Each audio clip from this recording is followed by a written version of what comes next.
So, 2 years ago, I covered a case that truly sent a chill down my spine, and this was the haunting of Morgan Knudsen, based out of Canada. The story itself is harrowing, and I've been wanting to revisit this case for quite some time to fix some of the mistakes of my original video, information-wise and, well, footage-wise and all of the rest. I'm doing my best to do this moving forward, to properly tell these stories as best as I can. So first things first, I have fixed showing Calgary instead of Edmonton. With me not being Canadian, obviously, I had no idea for one that there was any kind of rivalry between them whatsoever. And on top of that, I think it was initially misnamed stock footage from the company that I was using then for my B-roll. So my bad on that, but that has been corrected. God only knows how many comments I received just from that one particular mistake. I do pronounce Morgan's last name properly. I know a lot of people tend to not think so, but I've watched several interviews with her and a couple different shows containing her work, and that's how I've heard it pronounced. So that's how I've pronounced it. I did also re-record and replace my previous friend's narration within the story. Albeit at that time I was really just trying to be a supportive friend, give her some exposure, but our narration styles are just very, very different. And a lot of you found that with her parts being included that it was jarring and it was taking you out of the immersion of the story. So I went ahead and re-recorded those, and those have been fixed. Lastly, I've added a couple new details that I found through additional research, and I've cleaned up the original audio quite a bit, added some new audio, and yeah, I hope you guys enjoy. So let's begin. When we move out on our own, oftentimes there's a newfound sense of freedom, feelings of uncertainty, and happiness. Happiness that we've reached the next steps in our long journey, which is truly just beginning. But what would you do if your first residence was haunted? Would all that excitement and anticipation give way to fear, anxiety, and terror? This is the story of a woman whose experiences would come to shape the rest of her life, just as it was starting. And you'll come to see that when an entity reveals itself, it is almost always a facade of its true form. This is the untold story of a haunting in Edmonton, Canada, better known as the Morgan Knudsen case. And this is another story you won't want to listen to in the dark.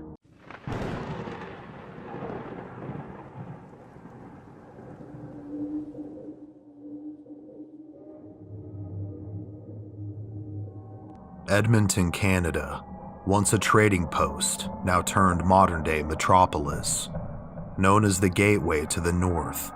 But among the traffic, skyscrapers, and bustling civilians, there lies other gateways within the city, gateways to dark and unholy realms. Our story begins in February of 2003 in Edmonton. 20-year-old Morgan Knudsen has finally found a home of her own. 6 months earlier, her parents had divorced and had both left the province, leaving Morgan on her own. She's never really felt like she's belonged. Surfing couches and temporary arrangements falling through were beginning to take their toll. After applying in multiple places during this time, she's finally landed a job at a computer tech support center located within the city. After a short time there, she met someone who would become one of her best friends, a man named Bob Levesque. His outgoing and friendly personality just clicked with Morgan, and from the moment they met on the floor of their job, the two almost instantly became friends. As they began to get to know each other, they would confide in one another, and it just so happened that their circumstances meant that they could help each other out. Morgan was sick of surfing couches and relying on her friends, feeling like she was a burden. And Bob, unfortunately, was going through a divorce and a custody battle during this time, and needed a new place to live. Alone, neither of them could afford to live on their own, but together, they could make the best of their circumstances.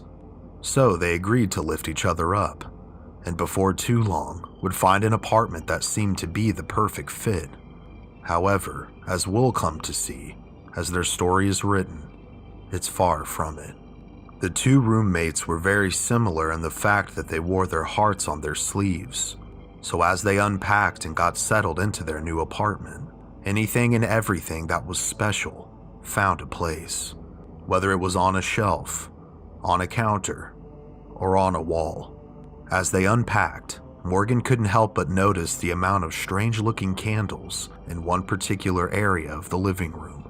As she asked Bob about them, he would tell her that he was a Wiccan and that each candle held its own significance, such as one represented protection and another, love. Being agnostic, Morgan didn't care what Bob decided to pray to, but more so just found this type of religious practice fascinating. She enjoyed the physical representation of the emotions that she herself hadn't felt in months. That feeling of belonging, being protected from the outside storm, and the love of family. After explaining this to Morgan, Bob would then officially hand her a key to the apartment and proclaim the space as their home, a moment of significance for each of them. Together they would feel excited and eager to see what the future held.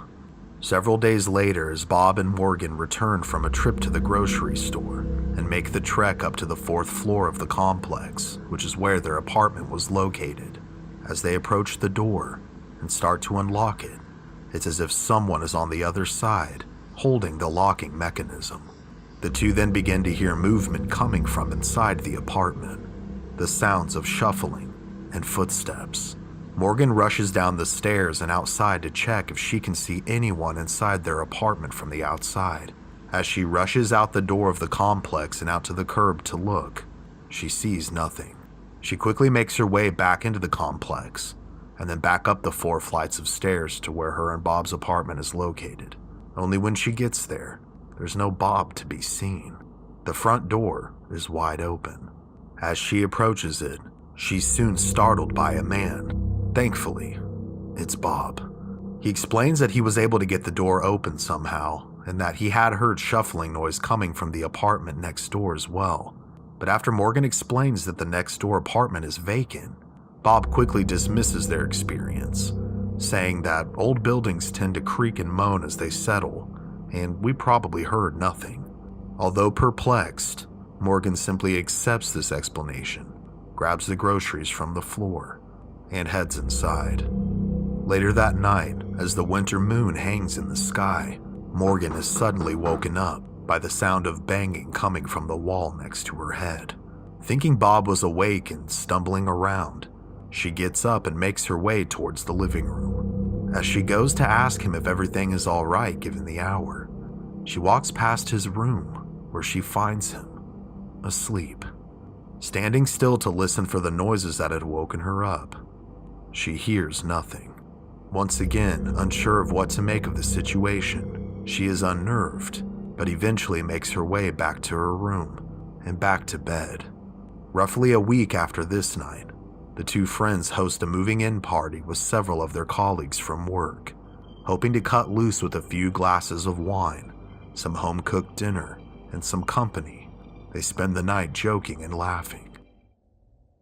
As the night progresses, a mutual friend of theirs by the name of Kate asks if anyone had any dirt to dish, to which Morgan replied with, "I haven't been seeing anyone. But at night, I keep hearing footsteps coming from my roommate's bedroom, so I'm just curious who the lucky lady is." Bob, although laughing with the group, denies seeing anyone, especially given his circumstances. He wasn't trying to see anyone romantically. He was more concerned about seeing his 2 sons, who he hadn't seen in over a year and a half at this point, and his heart's emotions were still too raw following the fallout that he had had with his wife, resulting in the divorce proceedings.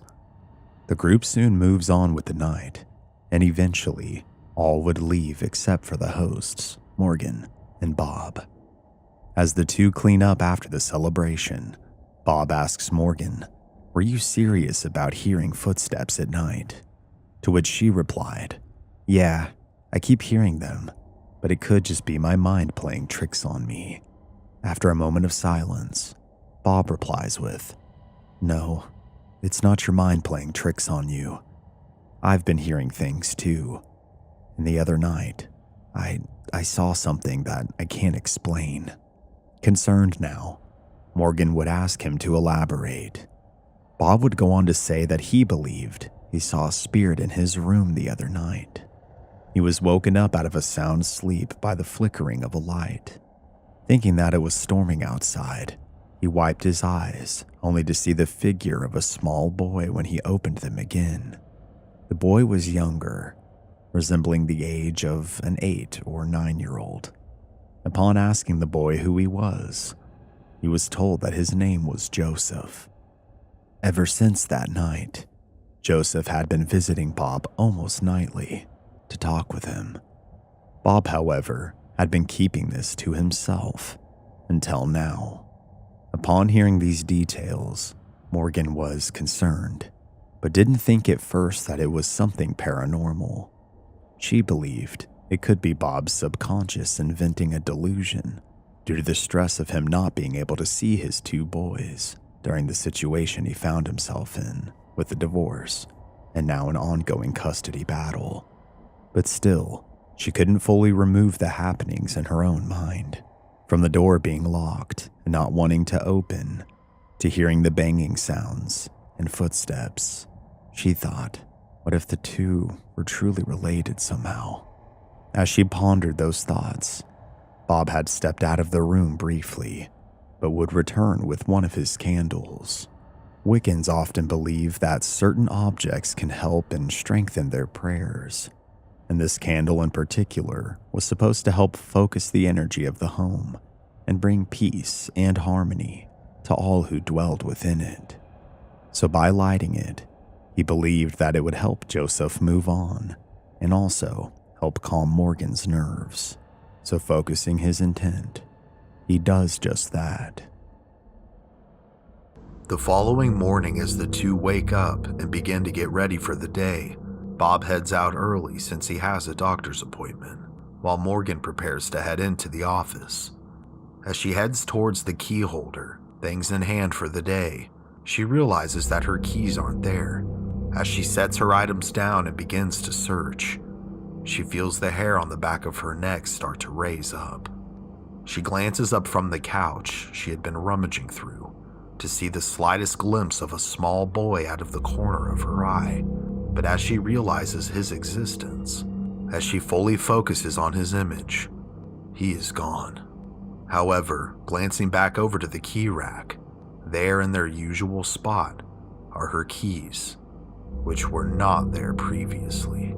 Up until this point, always having been more of a skeptic than a believer, Morgan has no way of explaining this strangeness. She knows what she saw, and she knows for a fact that her keys were indeed not there previously, but just who or what had taken them and put them back, and just who or what was this Joseph. The day would come and go, and Bob wouldn't show up for work. As Morgan showed back up to the apartment in the evening, she would find him near his shrine of sorts, struggling to light one of his candles. It was in fact the same one that he had lit previously to bring harmony to the home. Morgan would also notice that almost all of his candles were lit, but this one in particular, the wick simply would not ignite. Bob, however, seemed unfazed. He kept trying to light it over and over again. As he did this, he would tell Morgan that he was diagnosed with cancer that day, blood cancer, and that's why he didn't go into work. Devastated by this news, Morgan tries to comfort her friend, but is unexpectedly rejected. Her easygoing and friendly roommate seems angry and bitter. Hurt by this development but not wanting to make this about her, Morgan simply swallows her feelings and tries to be as supportive as she can, but Bob simply just wants to be left alone. So after failing to light the last candle, he would leave the living room and head into his room and shut the door behind him, perhaps to continue to come to terms with this devastating news. After hours apart, as Morgan prepares for bed, she passes by Bob's room, door still closed, and oddly, she hears what sounds like 2 people whispering inside. But despite this, she talks through the door to Bob, telling him that she's sorry and that she wants to be there for him. She is only met with rage. Bob screams at her through the door to leave him alone, and a banging noise emanates from behind the door, startling Morgan. As she backs up, she sees a black figure in the living room. As she apprehensively approaches it, it darts through a wall with incredible quickness. Its movement extinguishes the flames of Bob's candles. Morgan, both upset and scared now, has no one to talk to. Bob has isolated himself within his room, and there was no one else available. At this moment, to quell the sea of emotions, she very quietly makes her way back to her room, where she attempts to sleep for the night. As she tosses and turns, her mind begins to ponder and process these new developments. It seems like whatever force that dwelled within the apartment was getting stronger, and perhaps it was. Over the last several months, as Morgan Knudsen has been working at a computer technical support center, she has met and become acquainted with many new people and has made many new friends. One such a person was becoming a budding love interest, and his name was Courtney Clappin. Following the night of the apparition revealing itself to Morgan, and Morgan also becoming aware of Bob's cancer diagnosis, she finally decided to take Courtney up on his date proposal, something that she had been turning down for quite some time. The two would go out for dinner and drinks that evening after work, and as they enjoyed each other's company, Morgan began to confide in Courtney about some of the strange things that had been happening in her and Bob's apartment. Courtney believed Morgan thought she was experiencing something, but figured that there had to be a scientific explanation, that the paranormal was nothing more than old superstitions and ignorance. He proposed that he go with her to the apartment, that he would disprove her ghosts, and that he could even get that unlightable candle to ignite.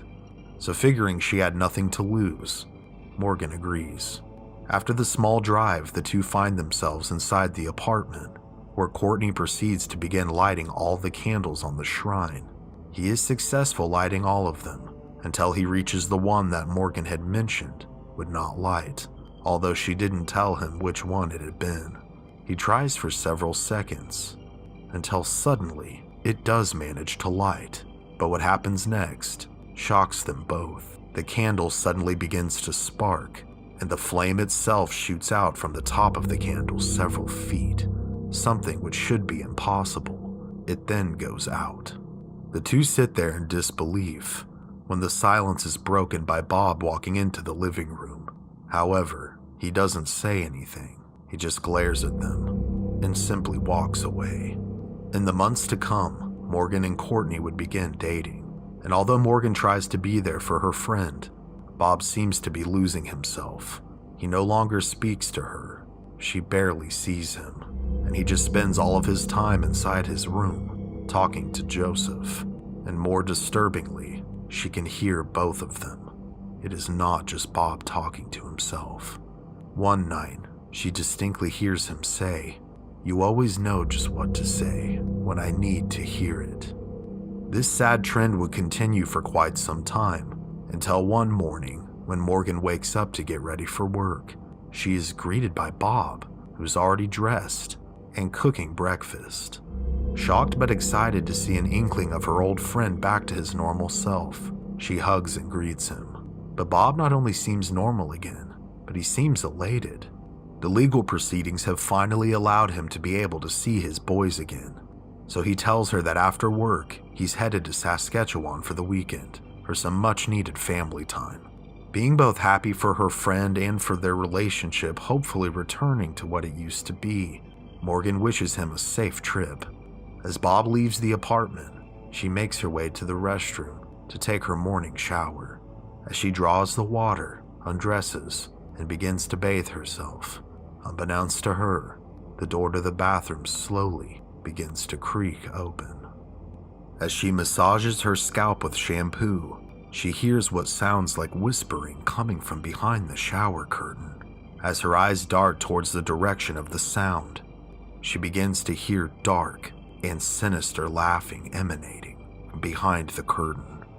Then as she begins to panic, she sees gnarled and grotesque-looking hands press onto the curtain and rush towards her. She is reduced to a soaking pile of terror in the corner of the tub. And then, whatever the horrific presence was, disappeared. Although the incident only lasts seconds, it feels like an eternity. Pulling back the curtain to confirm that whatever it was gone, Morgan now comes to terms with her encounter. She didn't know what this force was, but she did know that it wanted her to be very, very scared. And she also knew deep down in the core of her being that this thing was not a child. After gathering her bearings, she felt like she had to talk to Bob. So rushing into the call center that they both worked at, she sees him and begins divulging her experience. Placing the customer he was chatting with on hold, Bob surprisingly goes on the defensive. He tells Morgan that there's no way that whatever she experienced was Joseph, that he was just a little boy. The lack of support from her friend and roommate seems to break something within Morgan, and she becomes frantic and angry. As she storms away from Bob's desk, her boyfriend Courtney rushes to her aid. However, far from being a supportive pillar to lean on, he tells her that he overheard everything she said, and that she needed to calm down, and that she's believing in something that simply doesn't exist. This is the last thing Morgan needs to hear in this moment, so without a further word, she leaves the call center. She then contemplates her next move, and decides to reach out to the only person who she thinks will understand where she's coming from and what she's dealing with, her friend Stephanie. Upon reaching Stephanie's house, the first words out of Morgan's mouth are, "I'm scared." And who can blame her after dealing with everything that she had been through thus far? Knowing that Morgan felt as if her home was being invaded by something that she couldn't fight, and what having a home in the first place finally meant to her, Stephanie comforts her friend and then suggests something. After doing some research, she suggests that the two attempt to capture Joseph on a recording, to capture an EVP of the phenomena, to prove his existence, and try to come up with a plan of action. Neither of the two have done any work prior to this. And apprehensive at first, but not seeing any other option, Morgan agrees. The two then drive to Morgan's apartment, and with the assistance of one of the neighbors, who was a mutual friend, they are able to get Stephanie up the 4 flights of stairs, since she was disabled and wheelchair bound. After reaching the top and heading inside the apartment with a digital recorder in hopes of capturing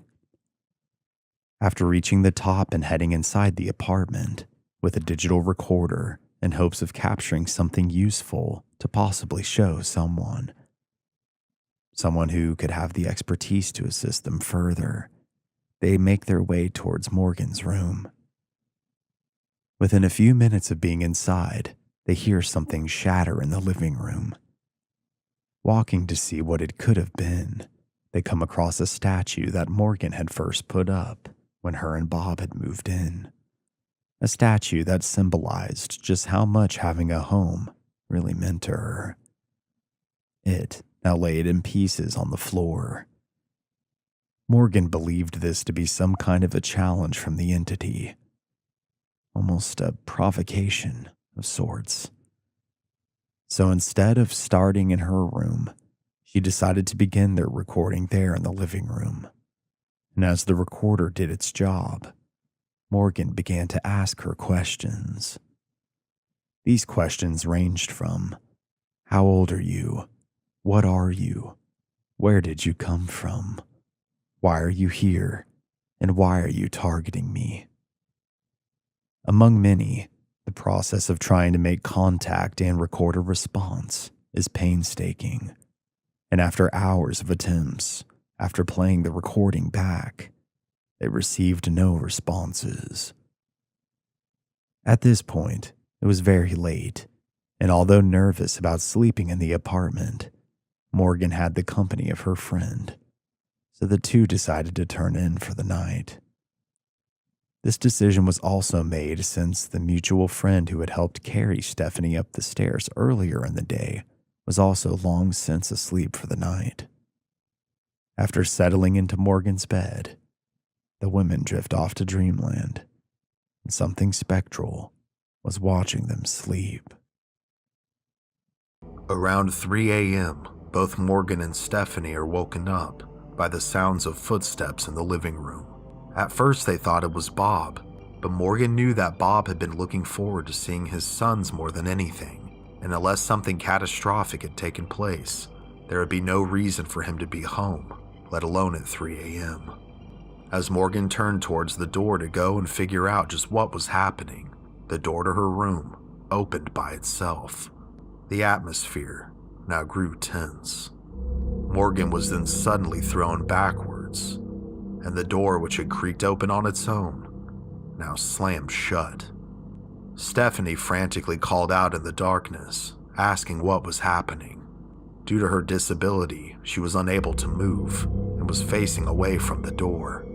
Morgan could barely eke out a sentence as the door opened and slammed, and a dark, sinister laugh could be heard throughout the room, as well as the sound of heavy footsteps stomping around. Not knowing what else to do, Morgan asked Stephanie to call Courtney, since she was the closest to the phone. However, upon calling, no one answered.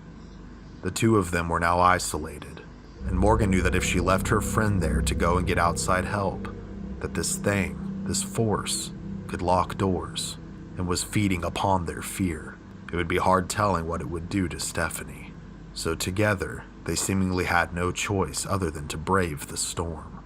Terrified for the rest of the night until daybreak, around 6 a.m., the two sat in Morgan's room and were held captive by this force, which continued to open and slam doors, and what sounded like cabinets, as well as ransacking the living room.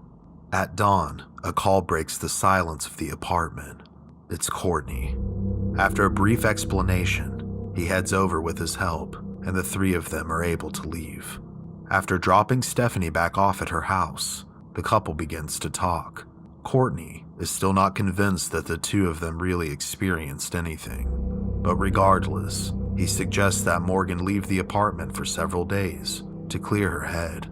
However, conveniently, even after finding out that she had no other options besides him and Stephanie to stay with, he doesn't initially offer her solace at his place. Morgan, despite this and the unfolding situation of dealing with the paranormal force that was now plaguing her life, refused to give up her home, her sanctuary, to anyone, spirit or flesh and bone.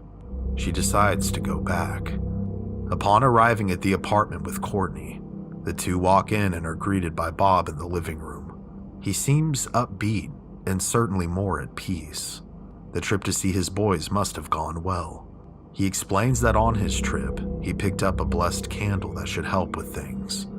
Morgan, who had kept the digital recorder, remembered reading that changes in temperatures, even the striking of a match, could potentially trigger spiritual activity, so she decides to begin recording the interaction. Bob then, before the two of them, lights the blessed candle and then takes its flame and puts it to the wick of the candle that was to help focus the energy of the home and bring peace and harmony. The very same candle that Morgan and Courtney had attempted to light and whose flame had surged and left them with unanswered questions. It lit normally. This interaction made Courtney question just what was taking place. As Morgan began to explain to Bob what had happened the night before, he seemed completely uninterested. He simply kept smiling at his blessed candle as he carried it throughout the apartment. Courtney would later say that the Bob I knew from the workplace had a completely different personality. The Bob I encountered that day at the apartment was very odd and honestly creepy. The whole thing was strange. As Bob makes his way back into the living room and closes his door, the couple sits down at a table. Morgan explains that she had recorded the interaction and wanted to see if she had captured anything. Playing back the audio at first, they don't hear anything out of the ordinary. But as Bob ignited the original candle with the new one, a horrific and unearthly scream came through the speakers. This scream not only scared Morgan, but it also bewildered Courtney, because he was there and he knew that there was no way of faking that. The scream also served as a confirmation to Morgan that she most certainly was not dealing with the spirit of a little boy. Assessing her options, she begins to research who she could reach out to. Having seen a program a while back on TV, she remembers the name, Lorraine Warren. It takes some time, but she is able to get in contact with Lorraine. Upon explaining the situation to her, the descriptions send alarm bells ringing for Lorraine. She knows immediately that this spirit is indeed not the one of a little boy, but rather that it has put this up as a facade in order to gain entry into the apartment and into their lives, and that Morgan is not the primary target, but Bob. She believes that Bob's major shift in personality and obsession with the entity indicates that he is under demonic possession. She also believes that this took place due to the entity exploiting Bob's vulnerability, and it took the form of a child, since Bob was so desperate to spend time with his own children. She also tells Morgan that her only hope at this point is to spiritually fortify herself for protection and try and convince Bob, the real Bob, that he has to renounce Joseph and fight, and that if he refuses to renounce this entity, that ultimately there would be a tragedy within the home. The call would last for several hours. Courtney, finally convinced that something spiritual was indeed taking place, finally offers Morgan the opportunity to come and stay at his home to get away from it all. But she didn't want to give up on Bob. So upon Courtney departing for the night, Morgan turns around to face the horror within. As she slowly walks back into the apartment and towards Bob's room, she realizes that his door is now open, and Bob is within a circle of candles upon the floor, seemingly within a trance. She tells him, "I know how I can make things right again, but we have to get a priest." As the words leave her lips, they're met with an angry no from Bob. And for a split second, although Bob is seething, she sees a glimpse of her old friend, but just for that small sliver of time. Although reluctant, no doubt, Bob agrees to accept her help. The following morning, she drives him to a local Catholic church in hopes of getting assistance there at the recommendation of Lorraine Warren. However, upon seeing the church, Bob refuses to go in. Losing hope, but still determined, Morgan continues onward and meets with a priest there. At the priest's recommendation, she's told to display holy objects throughout the home in an effort to repel any evil that could be dwelling there, and to recite the prayer of Saint Benedict, the patron saint of the poisoned. And poisoned he believed Bob to be, given the story that he was told.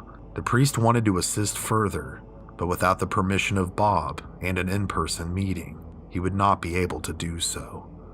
Later that evening, Morgan begins to place crucifixes throughout the hallways of the apartment home. As she toils away, hanging each one with care and intent, she is soon greeted by Bob. He stepped out of the shadows at the end of the hallway. She had not heard him previously leave his room. He begins to scream at her, demanding that she take the crucifixes down. The person she sees, she no longer recognizes. As she stands her ground, Bob, staring at the cross, suddenly begins to weep.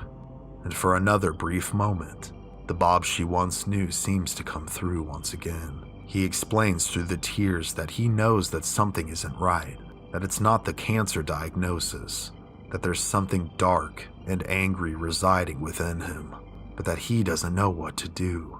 As Morgan drops her guard to try and comfort her friend, explaining to him that maybe if he just told Joseph no for one night, that perhaps they could start to fix this. When these words left her lips, there was another shift within Bob. He went back into an angry state, yelling that she needed to stop talking about things that she knew nothing about. As he storms off, headed back to his room, Morgan, in tears herself now, heads into the kitchen. As she attempts to gather herself, all of the dishes in the cabinets begin to shake. Suddenly, a cabinet flies open and a plate is thrown by an unseen force. It hits Morgan in the head, cutting her open. Screaming, she flees the apartment.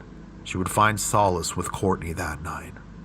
As she tosses and turns trying to sleep, she can't help but feel obligated to Bob, as she wants to try and follow through what she had discussed with the priest and Lorraine Warren in hopes of freeing him from whatever this entity was. Several nights later, she finally convinces Court to help her by reciting the prayer of St. Benedict within the apartment. As the two sit down at a table in the living room and begin praying, the table itself begins to shake. As they deepen in their efforts, almost everything around them is in motion. Objects are shaking and floating, moving of their own accord. They repeat the prayer multiple times and soon become too frightened to continue, given the escalation and activity taking place. Morgan runs to Bob's door and pleads for him to leave the apartment, but there's no answer. Following the events of this night, Morgan would stay the next 2 weeks with Courtney at his home. During this time, the two of them would decide that it was for the best for her to move in with him permanently. She, however, would need to retrieve her belongings from the apartment. When the day comes, not wanting to have Bob present due to his rising instability and hostility alongside the paranormal force, Morgan waits for a phone call from Courtney, who is on the floor at their job. Once Bob arrives at work for the day, he gives her the call, which is the signal she's been waiting for to head to the apartment to move out. Upon arriving, Morgan opens the door to the apartment and is greeted with a bone-chilling cold rush of air as she steps inside. Quickly getting to work, she begins to round up her things. Although there's an eerie feeling in the air, nothing is manifesting.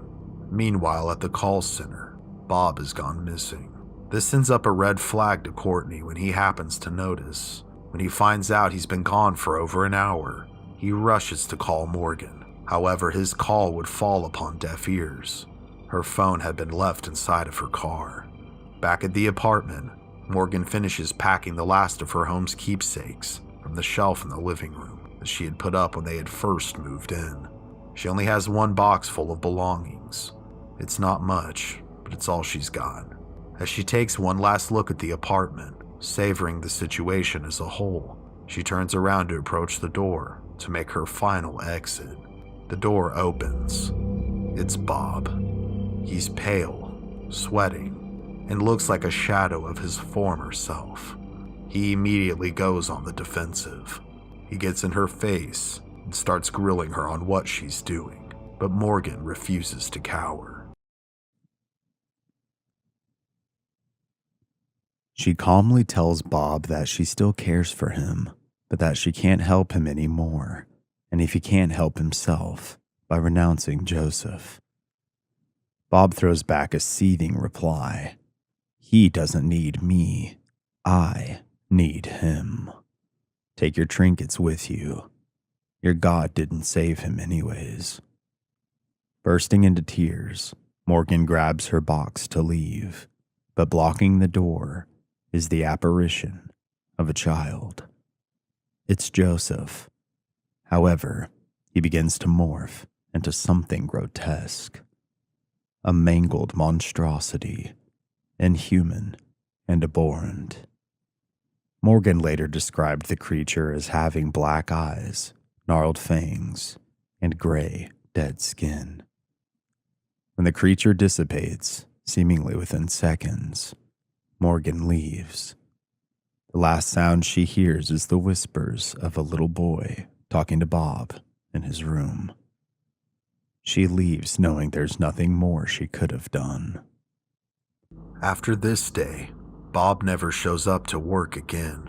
He moves out of the apartment, but leaves no forwarding address. His whereabouts and fate are unknown. Morgan and Courtney continued to date for the next 4 years following the events mentioned in this video. However, I was unable to confirm if they are still together. Morgan and Stephanie would eventually combine their intrigue for the supernatural to found Entity Seeker, an agency that helps people find assistance who are in danger by the paranormal. They didn't want anyone to feel helpless like they did, ultimately using their experiences to bring positivity into the world. To this day, Morgan continues to run Entity Seeker and has been involved in numerous investigations and shows, as well as writing several books. If you're interested in her works, I'll leave links in the description below. This entire case to me is very intriguing. It just goes to show that the paranormal can affect anyone and everyone, regardless of location and circumstances. That if such a thing as demons exist, that they'll take advantage of the weakest beings in the most vulnerable states, such as Bob, exploiting his feelings and imperfections to take possession of his very soul for its own ends. I also think that it showcases the humanity of Morgan and how these types of situations can affect your day-to-day life, but that she also shows how one can grow and make the best of said situations and use their experiences to help assist others in need. All observations aside, have you ever lived in a haunted home? And what if that home was your first? How would that affect you the rest of your days? And how would you have handled a situation like what Morgan found herself in with Bob? Let me know in the comments below. And just know that if a spirit or entity reveals itself to you, more often than not, the figure it presents isn't always its true form. That underneath that innocent facade could indeed be a twisted and demonic creature, stalking and waiting to break you down and take control. Be aware and don't let it be you. Thank you guys so much for watching this video. I know it was a mix of new information and fixes with the older video storytelling and a little bit of new storytelling as well. But this is now, to my knowledge, as accurate as I can get the story, which is important to me. If you enjoyed it, please leave a like, subscribe if you're new here, hype and comment your thoughts down below. Consider becoming a channel member or subscribing to my Patreon, or visiting my merch store on screen now or in the description below. I appreciate you guys. Let me know if you want more videos like this, if there are things to fix or revisit, and to add to older videos in particular. I'd be happy to do it. Until next time, this has been Cody here at Mystery Archives. Stay safe out there, and take care. How do you outrun a ghost that feeds on fear? How does one fight something they can't see?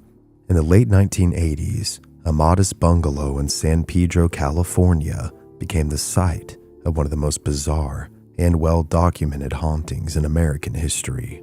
A young mother named Jackie Hernandez reported a series of terrifying paranormal encounters in her home, from the apparition of a corpse-like old man to a disembodied floating head in the attic.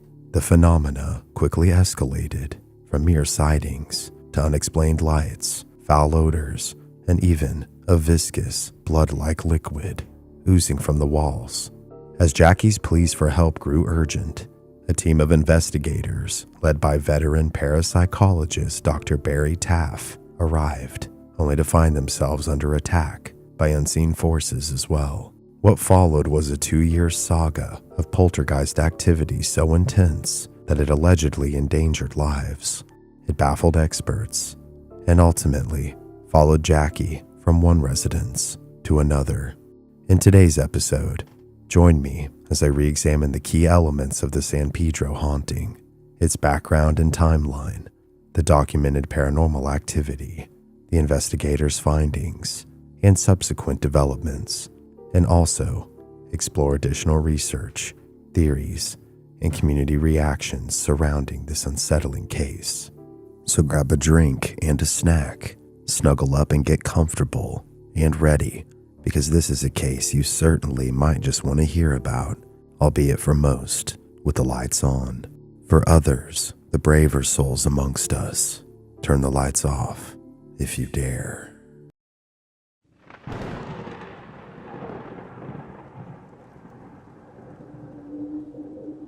Winter of 1988 in California. A woman by the name of Jackie Hernandez had just left her husband. Her marriage was rocky to say the least. A domestic drama, a story which is all too common in this world. Working with a limited budget, She had a small amount of things, her 2-year-old son Jamie, and was pregnant with her second child. What should have been a happy development that was now bittersweet due to being overshadowed by the problems presented by an unhappy marriage. She soon found a small house located in San Pedro that seemed like it could be just what she needed to get back on her feet. Although it would take some time, she was willing to do what she needed to do to get out of the marriage and take care of her children. Before the family would move into the home and begin to inhabit its walls, what they didn't realize was that they already weren't alone. Jackie would later say that she always had a fear of someone breaking into her home, especially when she began to live alone, but that upon crossing the threshold of this new house, and although for a seasoned criminal it would have been all too easy to break into if they had so wished, that fear was somehow gone. At first, she said that she felt a presence, something that was not of this world, but that she felt almost protected and at ease, which was something she wasn't used to. This presence would begin to show itself in small but strange ways. The very first thing Jackie said she ever experienced was when she had friends over. One of her friends was sitting at a table near her in the kitchen, and the other on a couch in the living room. As she passed by another desk that held a cup full of pins, although several feet away, her and her friend in the kitchen were awestruck when the cup glided by itself across the table it was sat on and towards Jackie. It then collapsed to the floor, shattering the cup. Stricken with curiosity as to how that could have happened, they were confused and surprised to say the least. But not having the answers, before too long, this seemingly innocent strangeness would become a distant memory. However, the presence that Jackie had been feeling would begin to show its true intentions. In February of 1989, the activity seemed to escalate. As she wakes up, Jackie heads to her children's room to see if they're still asleep. Upon walking into the room, she is stopped dead in her tracks. Sitting beside her sleeping son, on the lowest bunk bed, is a man in a red flannel shirt and jeans. His skin is gray. His face looks angry. A living, rotting corpse is staring at her son. She is so scared, she can't even scream, even if she wanted to. The man glances at her menacingly and then vanishes. She panics and calls several friends to help her, but after they arrive, they find nothing, and this would only mark the beginning of the frightening specter revealing itself. Multiple of Jackie's friends and even her neighbor would witness things they couldn't explain in the months to come. The neighbor's name was Susan Castaneda, and in her words, she would later say, "At first, when Jackie said that she felt something, I didn't really believe her. I thought it was her own confidence in herself. But that was until the manifestations began to show themselves to her, and then to me. I don't know what it is that I saw, but I saw it. I smelled it. I experienced it. It touched me and it talked to me. It even visited my house to let me know that it was real." One night, as it stormed outside and rain tapped the glass of the windows of her bedroom, Susan was sound asleep. But as she slept, something supernatural was churning, like the storm outside her house. She was suddenly startled awake when she heard a massive banging noise in her room. However, this wasn't thunder that she was hearing. Her large antique lamp on the other side of her bed had somehow been moved. It had been thrown into the middle of the room and now laid in pieces. As she made this discovery, a flash of lightning illuminated the room, and standing before her was a man. His face was like that of a dead person. His eyes were angry. And suddenly, as quickly as the room lit up, as the illumination dissipated, he was gone. But something peculiar was left in his wake, a putrid and rotting smell. After the experience Susan had, which would be one of many to come, another friend by the name of Darlene, who would regularly babysit Jackie's children, Jamie and Samantha, while Jackie was at work, would have an experience of her own. One afternoon, as the children watched cartoons on TV in the living room, Darlene got up to use the restroom. As she stepped back into the hallway and headed towards the small home's bathroom, she was greeted by a voice that called out to her from inside the darkened room. It very intensely said, "Don't come back here." Later describing the voice as very creepy and spine-chilling, she did as she was told, fearing that if she didn't, whatever this thing was, would become violent. As the days passed, Jackie only became ever more restless, but the activity persisted, only becoming more aggressive and more visible. A strange liquid began to drip from the walls and various crevices throughout the house, with no logical origin. Weirded out by this, but not knowing what it was, Jackie would clean it up and just try to go about her day. However, whatever had been causing all of these events was far from finished. One evening, when placing a storage bin inside of her attic to try and conserve what little space she had, she felt as if she was being watched. To her shock and amazement, she began to see what she would later describe as a floating head coming towards her.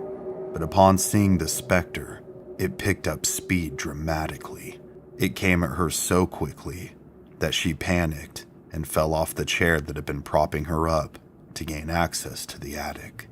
Following this incident, she began to hear loud noises emanating from the attic above, coupled by whispers coming from the small access door above her laundry room. Getting no sleep and reaching her breaking point, Jackie began to get desperate for some kind of help. Her friend and neighbor Susan had recently seen a show on TV of a crew who investigated the haunting of the Queen Mary, and after some digging, she was able to find their phone number. So at Susan's recommendation, Jackie gave them a call. After discussing what she had experienced, her point of contact passed the information along to the group, where she was then contacted back, and together they set up a time for all of them to meet and to begin a potential investigation. The group consisted of a fairly well-known parapsychologist and other professionals in assistive fields. The parapsychologist was Barry Taft, who had been involved in over 3,000 cases, and at one point investigated the same case that would later become famous for a movie adaptation known as The Entity. A professional cameraman named Barry Conrad also joined them. He had previously worked for NBC and ABC and had won multiple awards in his field for his expert work behind the lens. And lastly, a photography expert by the name of Jeff Wheatcraft would complete the main crew. Having spent multiple years as a photography expert in New York, he was well versed in debunking photos. He was also a well-known and heavy skeptic, an important piece when trying to remain scientific in a field such as this. All three would arrive for the first time at the San Pedro home on August 8th, 1989. Upon their initial surveying of the home, they would unanimously agree that it felt as if there was a massive pressure around them and in their ears. This pressure felt as if they were deep underwater. Alongside this, the home had a very peculiar scent. A foul and rotting type of smell seemed to permeate the air within its walls. After an initial walkthrough, the crew would then interview Jackie and Susan in the living room, where they were introduced to many of the details of what they both said they had experienced. Upon hearing Jackie's account of a disembodied head flying towards her in the attic, Jeff, although not voicing it at the time, didn't believe her. But knowing what they were there to do, he suggested that the group at least take a look in the attic to see if they could feel anything. He then volunteered to be the first to go into the attic, thinking that it would simply be empty and this lady was spinning a fantasy. As he climbed above the laundry room and into the space, flashlight and camera in hand, he began to walk around, and the first thing he noticed was that he felt as if he was being watched by something that he couldn't see. So much so that the hair on his body began to stand on end. Trying to shake the feeling that someone or something was practically breathing down his neck, Jeff began to take photos before he was going to descend back to the main level of the house. He snapped one photo, 2 photos, but upon snapping the 3rd photo, something, an invisible force, yanked his camera from his hands. Dumbstruck by what had just taken place, he screamed and ran, descending the attic as quickly as he could. Upon seeing the rest of the crew, white as a ghost himself, he took a minute or 2 to collect himself before working up the nerve to go and retrieve his camera. As he climbed back into the attic, much more cautiously this time, he noticed that the camera wasn't anywhere near where he had been standing. Instead, the lens was standing up in one corner of the attic, and the body of the camera was in the complete opposite corner from where it had been pulled from his hands. He would retrieve it as quickly as he could and descend yet again. He would later say that after his initial experience, that he just knew in his soul that there had to be something up there. The group would further discuss a plan of action and continue to speak with the ladies in the living room until it was decided that Jeff and Barry would reascend into the attic together to try and record some kind of video of the space. However, every time that Barry attempted to take the camera up into the attic, it would shut off. Thinking that this was some kind of battery issue, he would go back down only for the video camera to come back on. During this troubleshooting process, Jeff was again targeted. He was pushed by unseen hands. He was pushed with so much force that he had to grab a hold of a wooden beam in the attic to keep from falling through the entrance. Upon making his way back down as well, thoroughly shocked by everything that he had experienced so far, the entire group was then startled into silence when a loud banging noise began to come from the far reaches of the attic itself. They hushed each other to listen. The following audio was taken at that very moment. Shh, quiet.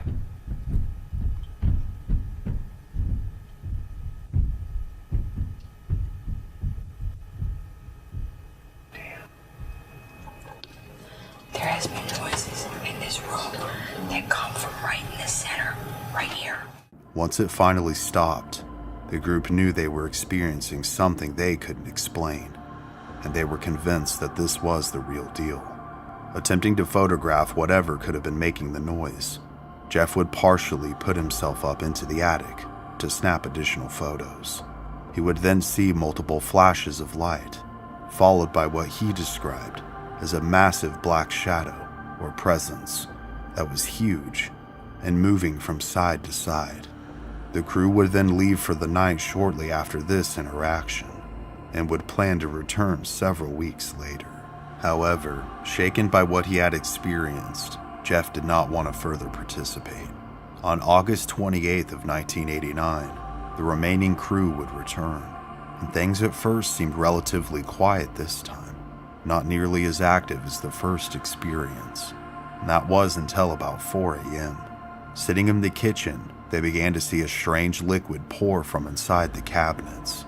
This was the very same liquid Jackie had described to them that she had cleaned up several times before. The crew, since the opportunity presented itself, decided to take samples of this mysterious liquid and would have it sent off to a lab for analysis. As they collected samples from all over the house throughout the course of the night, they would also try and determine if there was any sort of potential, logical source as to where this liquid could be coming from.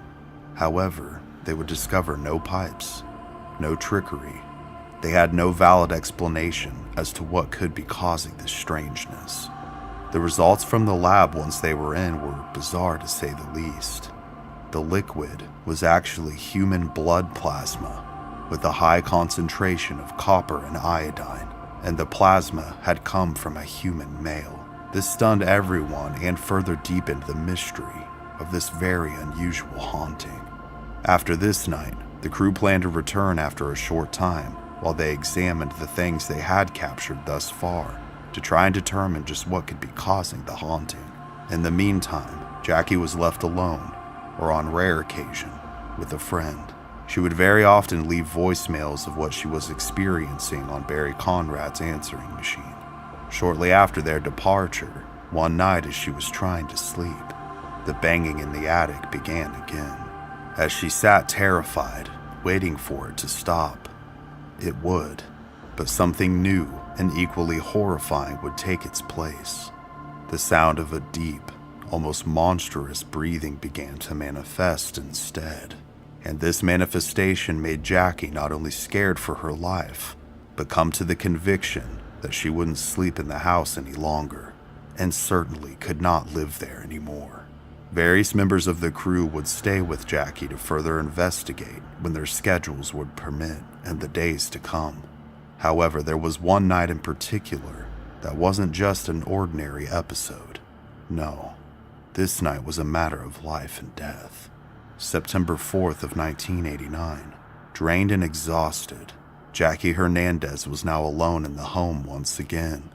Barry had just left the previous night after capturing additional footage. But upon his return, and after convening with his colleagues, he would soon have a frantic voicemail waiting for him. And this voicemail was from the woman who he had just left. It was from Jackie. Screaming as things broke in the background, she would describe what happened like this. Almost as soon as Barry left, things began to go crazy in the house. Items like dishes, knives, and other things were being thrown across the room. It was trying to hurt me. My kids' toys were being levitated and then being ripped apart before my very eyes. Even more frightening, as Jackie was leaving the frantic voicemail as the activity surrounded her, her phone line was cut mid-cry for help. The crew rushed down to San Pedro, but instead of picking her up and getting her as far away from the house as they possibly could, Jackie was surprised when the guys rushed inside the home with their equipment instead. At first glance, everything seemed to be calm, almost too calm. Jackie began telling the men that among the more chaotic activity she had been experiencing, she again had heard breathing and whispering coming from inside the attic. Jeff and a colleague named Gary of his decided that they would go up to investigate, with Jeff feeling not so great about being back in the home once again. It had been nearly a month since his initial visit and experiences. At 12:50 a.m., Jeff and Gary would crawl into the attic. Within minutes, Jackie and Barry would hear what sounded like 3 distinct snaps, like someone snapping their fingers. As Barry was holding his camera with both his hands, and Jackie was standing directly beside him, they would then yell to Jeff and Gary that the activity was on the surface level and to come back down from the attic. Gary, who was closer to the exit, began to make his way towards it, and Jeff, who had been in the center of the attic holding his flashlight, began to take his steps towards the exit as well. However, little did Jeff know that these steps would be ones that he would never forget. Before Gary's very eyes and a camera lens, Jeff was hoisted into the air and against the ceiling by a support beam of the attic. He was being strangled by something that neither of them could see. As his legs kicked several feet off the ground, he dropped the flashlight. Unable to see, Gary snapped a series of photos to be able to see Jeff. He then ran to his aid to try and free him, before whatever this was took his friend's life. He found that it was some kind of cord that had been tied around Jeff's neck and pulled to the ceiling. The cord had been secured by a bent nail that he actually had to bend straight to free him. Once Jeff was freed, he was then dragged as quickly as possible towards the exit as he came to. Jeff would later describe what his experience was like this. I remember feeling myself being strangled, and then everything went black. That dark space of time that I lost, I felt so out of control. Once Jeff was out of the attic, the cord that was noosed around his neck, which had never previously been seen by anyone that had gone into the attic, was found and taken off him. These are photos moments after his exit.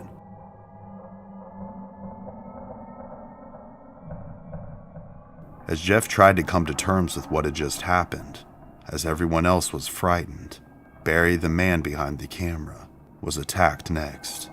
A surge of electricity from his over-the-shoulder camera shocked him to the point of unconsciousness. At this point, everyone was terrified and knew that they had to leave immediately. As Jackie gathered her son and 4-month-old daughter, she and the rest of the crew began to depart the house as quickly as they could.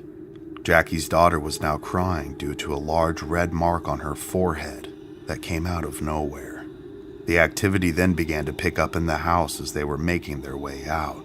Banging noises could be heard coming from inside the house as they all exited.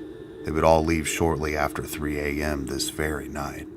In later interviews, Jackie Hernandez would say, "I wasn't away forced out by a ghost, but if I would have stayed, I would have been harmed or have had a nervous breakdown. I couldn't see a future staying there. I just knew that I couldn't stay there." It wasn't very long after that Jackie made her departure from the house, a permanent one. It would also be the last time that the crew and anyone else involved would step foot within the San Pedro home. However, this would not be the end. October of 1989. Wanting to get as far away as she possibly could, Jackie used what little resources she had to move to a modest trailer home over 300 miles north of San Pedro to Weldon, California. And although she still feared the nights, she felt as if whatever presence that dwelled within the San Pedro house had been left there. But she would be very wrong. The following year, in April of 1990, one moonlit night, Jackie was woken up by a series of strange scratching sounds coming from inside the small storage shed in her backyard. Thinking it was an animal, she grabbed a flashlight and approached it.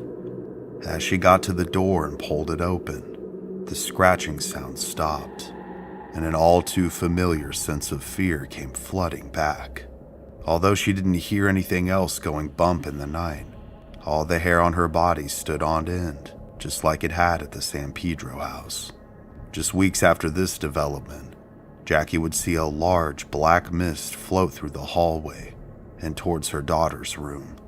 Rushing to make sure her child was okay, she passed the threshold of the room and immediately panicked.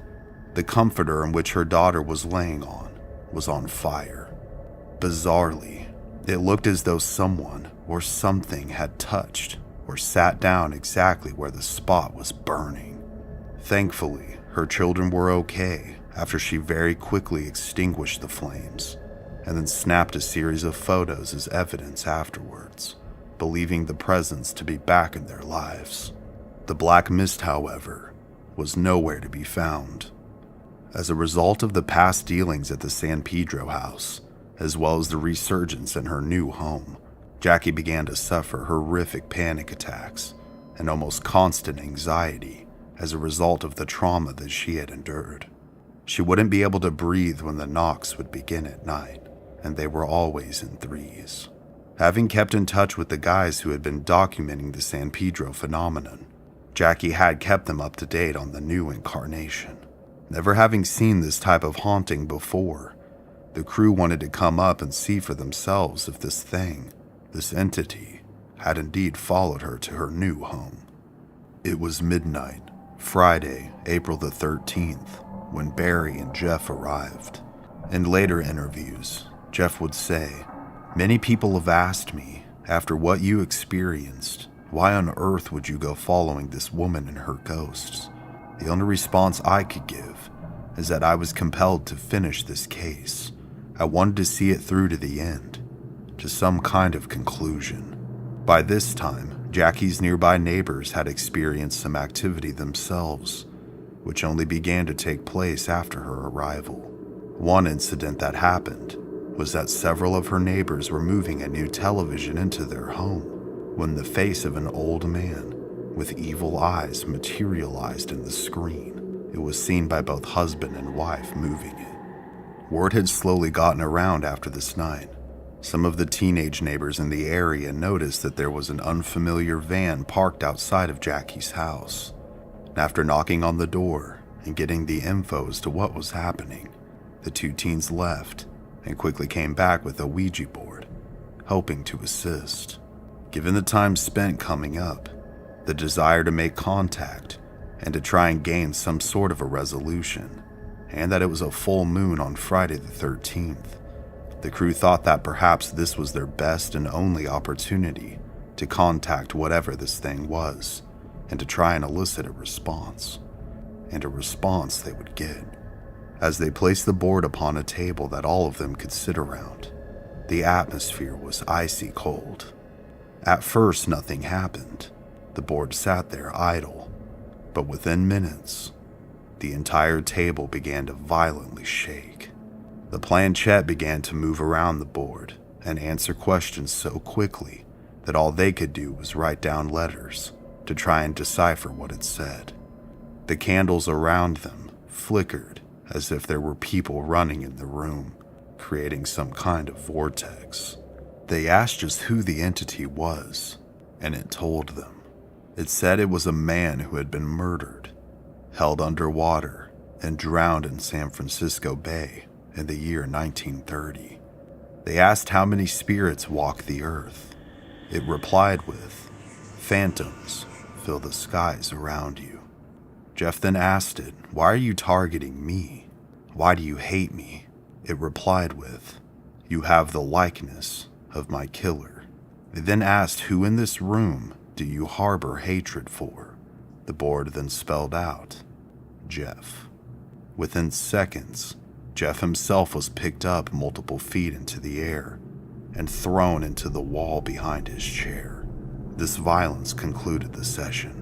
Jeff would come 2 minutes later with an injured back, and everyone would soon exit the trailer to try and make sense of the ordeal.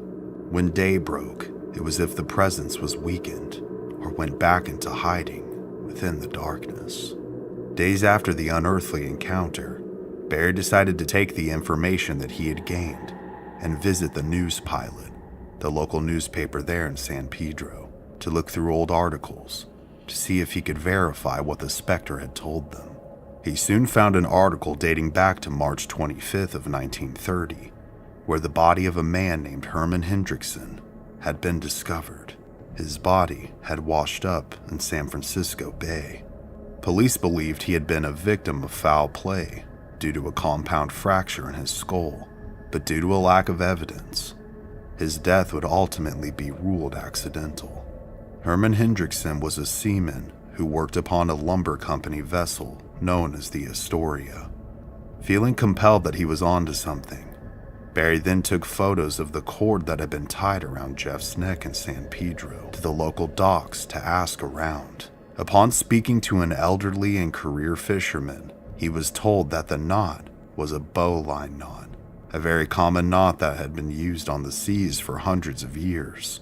It was as common now as it would have been in the 1930s and prior, and that whoever had tied it had been connected with the ocean in their profession. Given the resurgence of the supernatural in her new home, Jackie's patience was paper thin. She decided once again to move in June of 1990 in hopes of leaving the entity behind for good. She would relocate back to San Pedro and move into a small apartment home on 7th Street. Not wanting to take any chances, she had a local priest come in and bless her home before she and her family would live there. But again, horrifically, it had moved with her. From the very first night, the same phenomena began to rear its ugly head again. From lights flickering, objects moving on their own, and balls of light materializing and moving throughout the room, Jackie was once again plagued by an ethereal force. But she wasn't the only one. Every time the guys would return from a separate investigation, a photography shoot, or anything in between, they too were met with odd happenings. The first and one of the more worrisome things to happen was that their gas burners in their apartment began to turn themselves on and ignite. Following this continuous show of power, it began to rearrange and move objects such as photographs. It then began to scale in intensity in the weeks to come, as an unseen force broke multiple windows and began to place furniture upside down. It would eventually reach a crescendo, a blitz of violent and vulgar displays. About 50 different items were moved with Gary from the previous investigation also being present, alongside Jeff and Barry as witnesses. In the middle of the action, in an effort to communicate once again, a letter and pen was placed in the middle of the stove at approximately 3:58 a.m., only to have the burners be turned on by themselves, and the letter moved and ignited within 5 minutes. Whatever the entity was, wanted them to know that it was there and that no one's home was sacred, and whatever doubt that was once present had now been extinguished.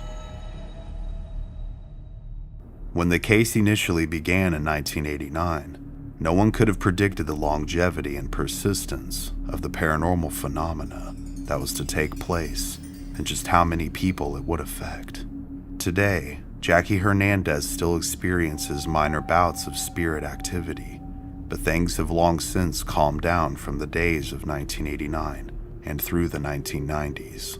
Thankfully for her now, she's able to exhibit a relatively normal life, although her fear of what could be lurking in the darkness still sits in the back of her mind.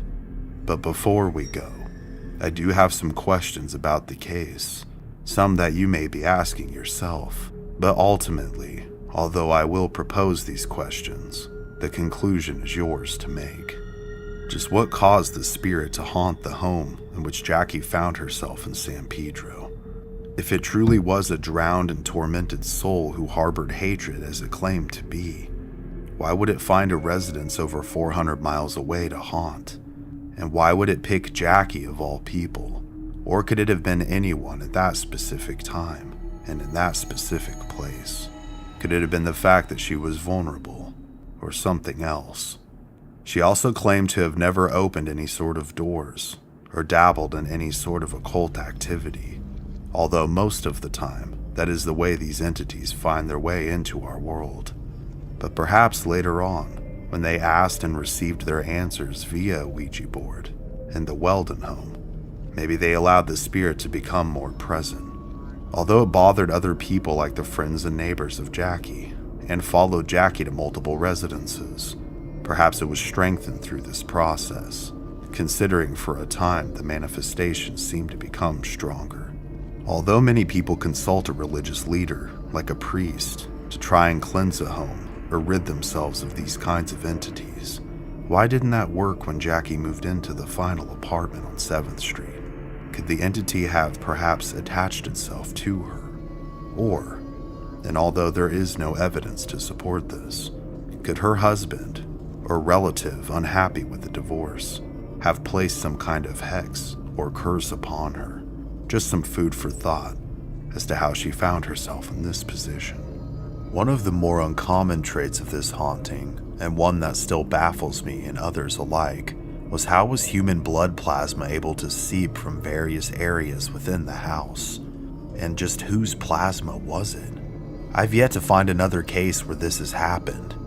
To me, it's absolutely bizarre. But then again, these aren't normal things that we're dealing with. These events are supernatural, so therefore, what doesn't make sense to me perhaps makes sense in the grand scheme of things. And lastly, was it even a human spirit at all? Or could it have been something from the demonic realm? Considering the knocks, especially in the trailer home, came in threes, this is usually indicative of the demonic, not to mention the manifestations of power and the clear violent and malicious intent. Along with these many questions, we still find ourselves with even fewer answers than we'd like to when it comes to this now infamous case known as the San Pedro haunting. But a few things are for certain. These things do exist, and whether you believe based on what you've seen or learned, or you're a hardened skeptic, sometimes it takes the other world staring at you directly in the face to convince you otherwise. And your fear, your vulnerability, can attract and feed the things that go bump in the night. And perhaps fear of the unknown is a well-placed fear indeed.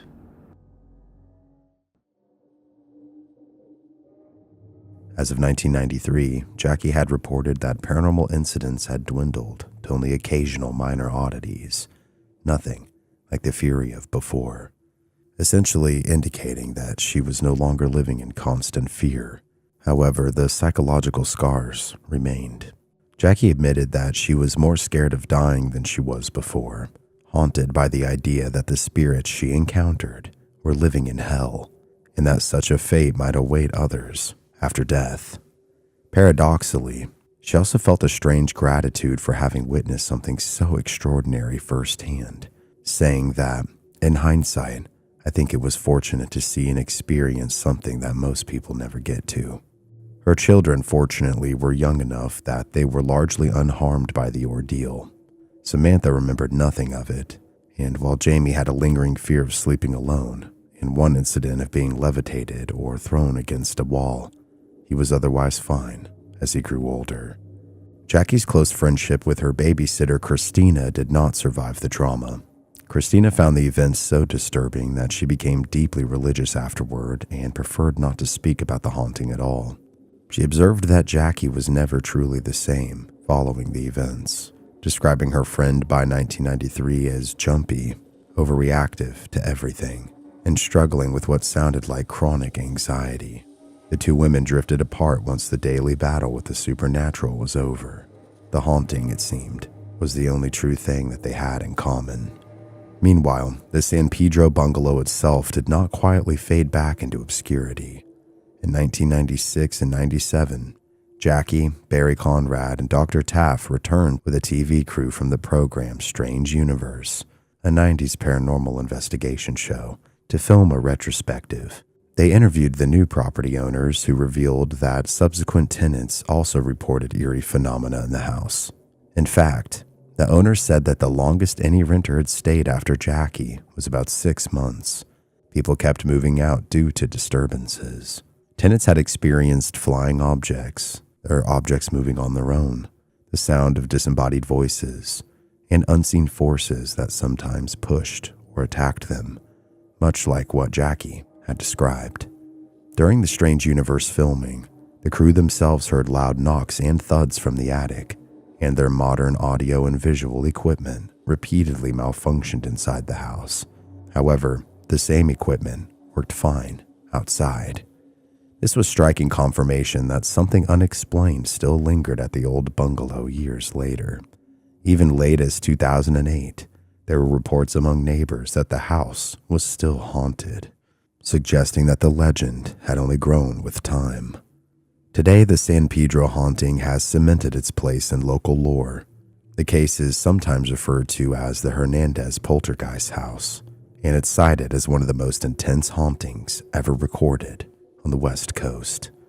The San Pedro haunting stands out not only for its high strangeness, but also because it sits at the crossroads of multiple theories in paranormal research. Was it a genuine ghostly infestation, or a case of reoccurrent spontaneous psychokinesis centered on Jackie herself? Investigators on the case were split on this question. Barry Conrad and Jackie favored the interpretation that external spirits were at work, specifically the ghost of Herman Hendrickson as the malevolent force, and possibly John Damon as the benign source. They had historical data, Hendrickson's death and Damon's grave, and the subjective Ouija board communications, supporting the idea of actual entities seeking attention or revenge. Dr. Barry Taff, on the other hand, leaned toward a different explanation. He believed that Jackie herself might have unknowingly caused the phenomena via psychokinesis, or PK, triggered by her emotional turmoil. Taff noted that the disturbances began during an extremely stressful period in Jackie's life, amidst a separation, a pregnancy, and single parenting, and seemed to diminish as her life settled down, a pattern consistent with many poltergeists studied scientifically. In his view, a living person's subconscious mind could project energy that produces physical effects, such as knocks, object movements, apparitions, and much more. Jackie may have been the initial agent of this PK, and the effect may have spread to others like Jeff, Conrad, or Tina as they became entangled in the case. The San Pedro haunting remains a remarkable case study in paranormal research. The case encompassed everything from traditional ghostly apparitions to poltergeist-like kinetic activity and even hints of demonic oppression, or what some may call obsession. But despite being deeply frightening, it provided a wealth of evidence that researchers still analyze and debate to this day. In the end, whatever forces were at work gradually subsided, allowing those involved to return to a relatively normal life. Jackie Hernandez survived her ordeal and moved on, but the story of what she and others endured continues to intrigue and spook new generations. But yet to this day, over 30 years later, there is still no consensus as to exactly what happened. However, what is clear is that whatever did occur was extraordinary, and that extraordinary thing happened to a very ordinary person in San Pedro. The case remains an open mystery that straddles the worlds of believers and skeptics. As the Los Angeles Times headline aptly put it, Jackie was followed by puzzling and persistent ghosts. Whether those ghosts were literal or figurative, they left behind a story that was as chilling as it was fascinating, and that it truly was not a story for the faint of heart. Several years ago, I covered a case that was beyond creepy. If anything, it turned out to be more of a phenomena than a singular case, and it ended up being quite a rabbit hole of information. And of course, being who I am, I couldn't say no to delving into it.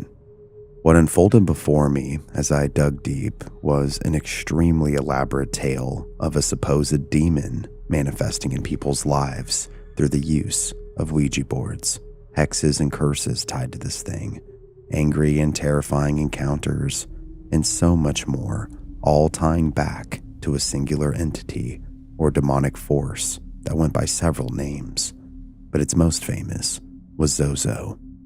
I've recently revisited this case in my own personal research out of sheer curiosity once again, and have since gained some newer information that I hadn't initially come across. There's details that maybe I missed or omitted in the original video, and I'll be sharing my encounters with some people I had dealt with and spoken to regarding this entity when I originally made the first video. I'm doing these revisited episodes in an effort to not only remain as honest and open about my research into these topics as possible, but to revisit my own roots to better improve my content moving forward. I now present to you a revisited version of this story, and I promise you, there is a ton of new information. There's theories and more to delve into, so you will absolutely want to stick around from start to finish.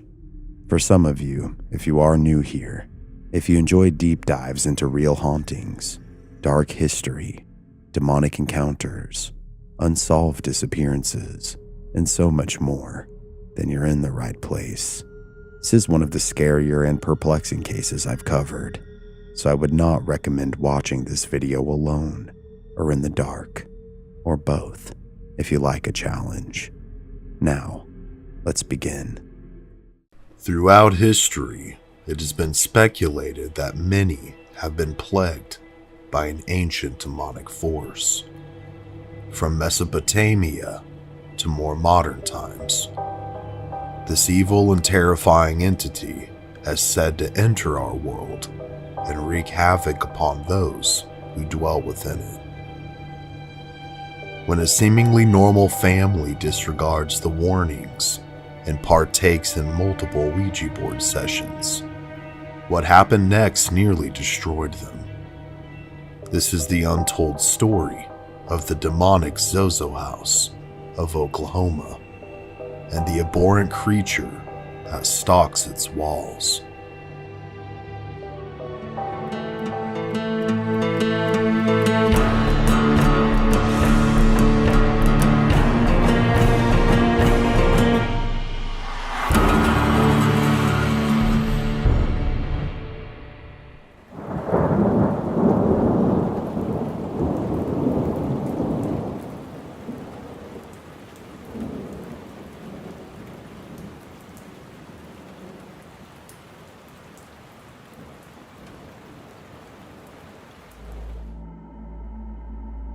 Oklahoma City, a small but growing city in the heartland of America, known for blue-collar work and brick-and-mortar shops, red dirt, and sports, would soon become known for something much darker.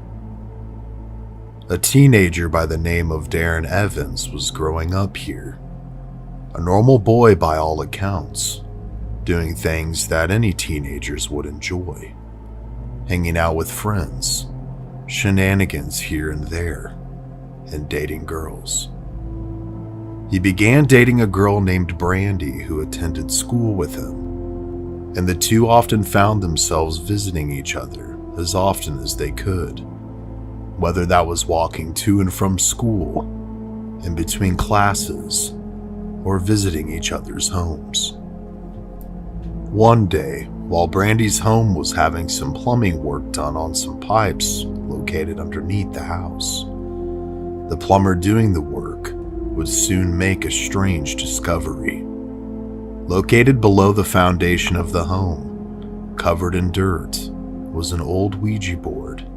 The front letters were partially buried, and the back of the board was solid black in color. Off to the side of where the board was found was an aged planchette. What made this finding even more bizarre was that 4 old jars sat on the corners of the board, speckled with dirt as well. Thinking perhaps the kids had stashed the board away and forgot about it, the worker told the young couple after his work was done about what he had found. And it's from here that things seemingly take a darker turn. Upon examining the discovery, they began to brush the dirt away from the jars. They were then shocked by what they found. Inside each one of the jars, sitting on the 4 corners of the board, were the decaying bodies of blackbirds, congealed blood and matter still present. Bewildered but intrigued, they sat the jars off to the side and picked up the board. As soon as his fingers made contact with the board, Darren seemed to have an instant connection with it.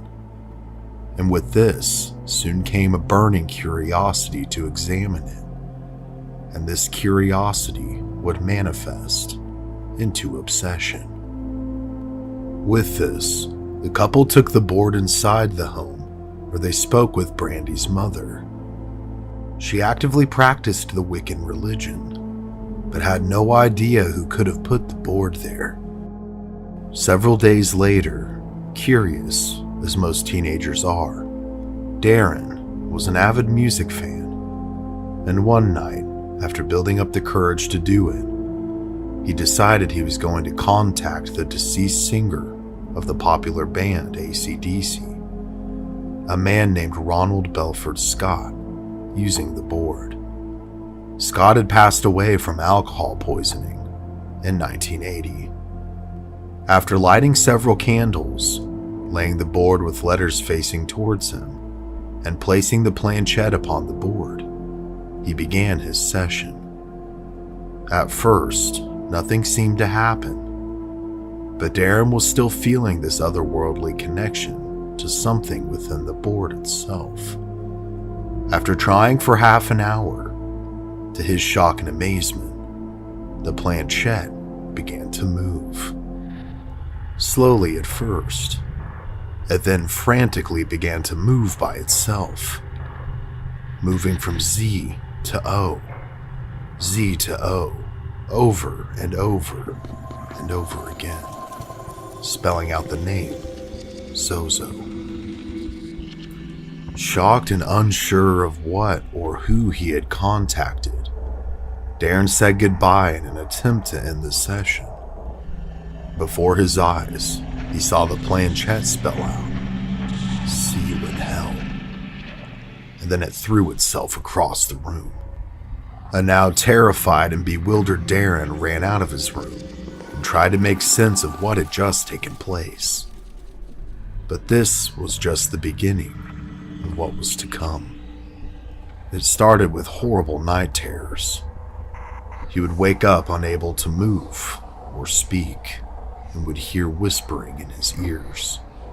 These episodes at night were soon followed by banging and knocking throughout his house during the daytime, as well as a constant feeling as if he was being watched by something he couldn't see. But despite the presence he was feeling, Darren now sought answers to his ever-growing list of questions, just what exactly he had uncovered. So, he continued to hold sessions with the board, for better or for worse. Darren would later quote this: "The sessions now were as intense and paranormal as anything I have ever witnessed. A deep and terrible moaning could be heard emanating through the walls after these sessions. I developed sleep paralysis and became reclusive to society in general. I was once again messing with Zozo and Ouija boards, despite the terrors of my earlier sessions, in which I had promised myself I would never do it again. But again and again, I did." When not in use, the board was kept in a purple silk cloth and stored in his bedroom closet. It would also often go missing, sometimes for days on end. When checking back where he had placed it in order to set up and initiate a new session, the board would seemingly vanish, only to reappear at random times, as if it was the one calling the shots of when it could be seen and used. The years came and went, and the sessions on the mystical Ouija board continued. Darren, by this time, started inviting his friends to partake in the sessions, and although their sessions with him would prove he's not insane, it's of little consolation considering the tragedy they would seemingly manifest later on. Darren's best friend was a man by the name of Randy. The two had bonded over their love for the band AC/DC in high school and had been inseparable ever since. Randy's idol also being the late Bon Scott, whose lifestyle seemingly imprinted upon the youthful teens once upon a time, and perhaps would ultimately lead to the downfall of one of them. By now, Darren was living in his own apartment and working construction. At a job site he was on, he would make a strange but familiar discovery. As he was digging down into the earth, he found what appeared to be a jar. Upon picking it up to discard it, he wiped away the dirt and debris, only to be shocked by its familiar contents. Lo and behold, within the jar was a congealed and rotting blackbird, extremely similar, if not identical, to the ones initially found alongside the Ouija board underneath his high school girlfriend's home all those years ago. It was particularly weird, not just because of this, but the fact that he had found it digging down deep into the earth. He wondered, what were the odds of this? And although he had no way of knowing for sure, his gut began to tell him that there was some kind of witchcraft or occult expertise at play here. Perhaps someone or a group of people were knowingly contacting this entity known as Zozo, but for what remained to be known. One evening in 1985, Darren and Randy were relaxing at Darren's apartment when they decided to host a session on the Ouija board. Randy, more than anything, wanted to try and make contact with his late idol, Bon Scott. While wearing a Highway to Hell AC/DC shirt, Randy's intent was clear. The two dimmed the lights, lit a couple of candles, and began the session upon the board. They made contact within a few minutes. Once the planchette was moving, Randy exclaimed, "We want to talk to Bon Scott of AC/DC." With this sentence, the planchette seemingly obliged. It moved in circles, eventually spelling out AYEMATE. The two looked at each other in amazement. The entity was using Australian dialects. And for anyone who doesn't know, Bon Scott was Australian. After several more questions, both of the young men were convinced they were speaking with their idol. The spirit seemed to know every little detail to any question they asked. And during the session, the entity then made a strange request from the men. It asked them to light a cigarette and place it in the hole in the planchette. What proceeded to make both of them laugh also made them quite spooked as well. So they lit a couple cigarettes, one for each of them, and one for this entity. They took a few drags to keep it lit, and then placed it cherry side up in the planchette hole. The planchette then spelled out thanks. They then watched in utter amazement as the cherry of the cigarette lit up, as if Bon himself was taking puffs off of it. But this amusement was short-lived. Once the cigarette had seemingly been smoked, the planchette began to spell something very different. It spelled, F you, Randy. I will have your soul, and I'll see you in hell. Z-O. Z-O. Terrified, the men quickly ended the session by saying goodbye and tossing the board outside the second-story apartment balcony door. Clearly scared and upset, Randy also didn't take kindly to threats. He began cussing out Zozo with complete and utter rage. The board would later be returned by his downstairs neighbor. And after this session, a series of lows for both of the men seemed to manifest in the years to come. Influenced by the lifestyle of his idol, Randy fell victim to alcoholism. He soon would lose his wife to divorce and have split custody with his son. And although many opportunities presented themselves for Randy to better his life, for one reason or another, he was always just too far away to be able to grasp them. He often said to Darren, I feel like I'm in a prison, and I can't escape. For old time's sake, the two did one last Ouija board session together in 2005, in which Randy asked the board how he would die. The board responded, in a car, at night, alone. In 2007, after spending the evening with Darren, the last words he would say to him were, Darren, I will see you in hell. The next morning, Darren received a phone call from Randy's girlfriend, Alicia, saying that Randy never made it home after he left. Instead, he had passed away in a violent head-on collision, ultimately passing away in a car, at night, and alone. This devastating passing, along with the frequent contact with the entity known as Zozo over the years, led to a fascination and borderline obsession with a search for answers for Darren Evans.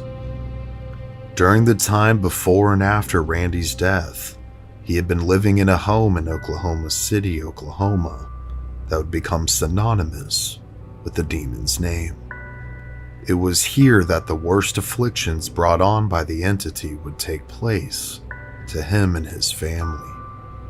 Darren's fascination with the occult led him to hanging on to and possessing multiple Ouija boards and other various occult objects. It was here that he began to study on a much more in-depth and organized basis, just trying to figure out who or what Zozo was. But this research would soon be interrupted. In this home lived himself, his wife Kathleen, and their young daughter at the time. During a session with his wife Kathleen one evening, while their daughter slept rooms away, Zozo would once again make itself present in their lives, but this time seemed to take possession of Darren. Kathleen trembled with fear and bated breath as something stared at her through Darren's eyes. Something that clearly wasn't human. He then turned violent, attempting to attack her. Fortunately for Kathleen, she was able to say goodbye and get away before any harm could be done to her. Several minutes later, Darren would come back to himself, with no memory of what had taken place. After this session, things seemed to escalate in intensity. Sounds began to wrap throughout the entire home, from knocking to hissing, footsteps and banging, all seemingly with no explainable origin. The family got so terrified that they sectioned off a particular bedroom upstairs, calling it their safe room. One night, however, not everyone was within the safe room.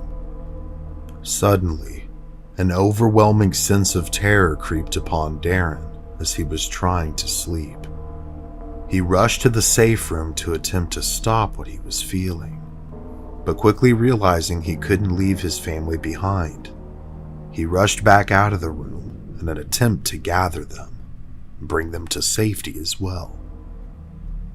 As he was heading towards the stairs, his daughter had heard his cries and was now at the foot of the stairs. It was here that Darren saw her being lifted by invisible hands into the air and carried away from him. Screaming for his child as she screamed for her father, Darren ran down the stairs as fast as he possibly could, but couldn't see her anywhere in sight. He then heard her muffled screams coming from the basement. At first, the door was locked and wouldn't open, but after adrenaline and brute force, Darren thankfully was able to open it. He then retrieved his hysterical child and brought her to the safety of the safe room. Once inside the room, the family huddled together in fear as they continued to hear movement and noises all throughout the house. After this abhorrent nightmare of a situation, the family knew they had to get out of the house.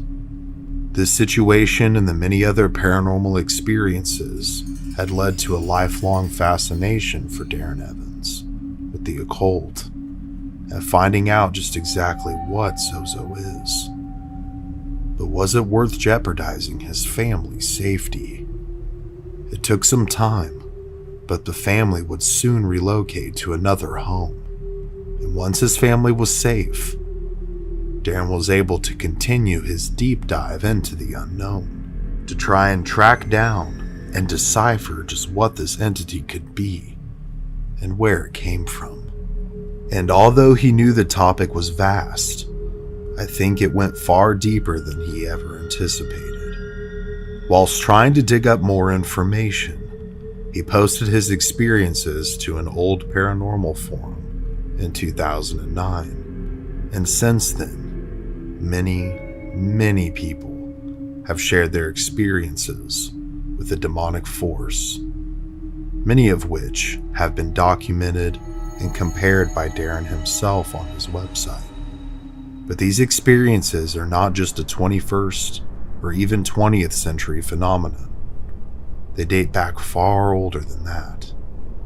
Not every fine detail will be mentioned here, but I will do my best to list the most important details that I could find in regards to the origin of Zozo, according to Darren and other online sources. Zozo, in the Old Basque language, means blackbird or crow. The Zo people of Haiti practiced a form of voodoo whose rituals involve horrific scarification, as well as the intake and passing around of bodily fluids and bizarre rituals. Their witch doctors are called Zozo and wear demonic-looking masks. As part of their death ritual, when someone is passing away, they lift up the mask at the moment of death to take in the person's final breath. This is apparently done to absorb the soul of the person, to gain more spiritual power. Zozo, also in the Malay language, is the same as it is in English, but it translates to wandering spirit, which is a spirit they believe to steal people's souls while they sleep, which is also bizarre because sleep is often considered the cousin of death. Zozo has been called the minister of deception. It is known to convince you that it is a deceased loved one or friend, or even someone you've idolized, when in reality, it's not. Sessions typically start out friendly and inviting, but soon turn malevolent and dangerous. During his research over the years, Darren made contact with and spoke to famous demonologist John Zaffis, who shared with him that in his experience of over 40 years of studying the demonic and paranormal, the name Zozo and other pseudonyms of its name kept coming up in his investigations, which too led him to seek answers as to what it could be. In some of those investigations, when questioned, the demon stated that it was the son of Satan himself. But Zaffis thinks, perhaps as with many deities that seem to be lurking in the shadows, Zozo could be an entity that's existed far before the founding of Christianity. Besides evidence showing up in Africa and Egypt, there's also evidence found linking Zozo to ancient Mesopotamia as well. Other names Zozo has gone by throughout the ages have been Zuzu, Zaza, and Mama, among many others. The name Zuzu could refer to Pazuzu, the famed demon from the film The Exorcist, which in reality was a demonic entity from ancient Mesopotamian religion. It's incredibly strange to note the following as well. Zozo was replaced in the story of the exorcism of Roland Doe when Peter Blatty was using it as inspiration to write The Exorcist. He changed Zozo to Pazuzu. Zozo is believed to be the demon that possessed Roland. It was described as a terrifying form that first appeared in the Neo-Assyrian period, roughly around 934 to 610 BC. It had a monstrous head resembling a fierce lion or a dog with horns, and had an emaciated human body with clawed hands, a scorpion's tail, and 2 sets of wings. One translation reads, "I am Pazuzu, the son of Hambu, king of the Lilu demons. I have scaled the powerful mountains. They trembled. The contrary winds were headed west. One by one, I broke their wings." Pazuzu and other demons like it were held responsible for ailments like disease, fetal death, nightmares, and much more. Could it be that this ancient demonic force is what could be plaguing people all the way into modern times? The demon Zozo is also mentioned in the French demonic encyclopedia as one of the demons responsible for diabolical possession and corruption. The possession of a young girl in 1816 is noted as a documented case where Zozo, among several other demons, were present. Other noteworthy possession cases over the ages, ranging closer to modern times, that bear Zozo's name, other than the exorcism of Roland Doe in the 1950s, are the possession of Doris Blither in 1972 in Los Angeles, the Enfield poltergeist incident in 1977 in the UK, and as recent as 2012, where a possession incident led to an attempted murder. Other theories with how this entity could communicate with so many people so quickly and across the globe over the years, besides supernatural ability of its own, would be that its own reach is perhaps being strengthened by an egregore. or a collective group of thought form created by occultists for a certain purpose. However, this seems unlikely considering the entity doesn't seem to serve any human interest, other than to destroy the person or people's lives it makes contact with. Egregores are typically formed to bring control over a summoned deity for the person or group's bidding. But perhaps instead there is a cult worshipping Zozo. I mean, that would make more sense to me. People who have made contact with the entity via a spirit or Ouija board have also been asked to chant or spell out phrases in Hebrew or Latin, which has convinced many of the intelligence of the being that they're speaking with. What is also interesting is that the letter Z was actually removed from the original Latin alphabet because it was considered too evil when pronouncing it. It was said that one's face would make a death's grimace, like that of a corpse, and that it mimicked the letter S, like an evil twin. Perhaps the entity uses this name as some sort of mocking, whether to God or something else. One may also ask, despite the origin theories and historical details that could be linked to this ancient demonic force, how would one know if they encountered such a thing? These are what's known as Zozo's calling cards when it's being summoned using a Ouija board. The obvious is there that the planchette will begin to move on its own, but some less obvious signs are there as well, and are as follows. The planchette will move in a rainbow pattern from side to side, spelling Z-O, Z-O, over and over again, also known as the rainbow effect. It can also move in repeating figure-8 movements, like an infinity sign.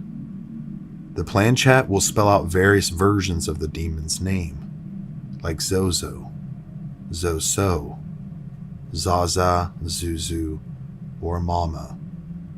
You may also begin to see shadows moving around the area where you are hosting the session, like you're seeing through the thinnest sheet into a dark world that exists just behind your vision.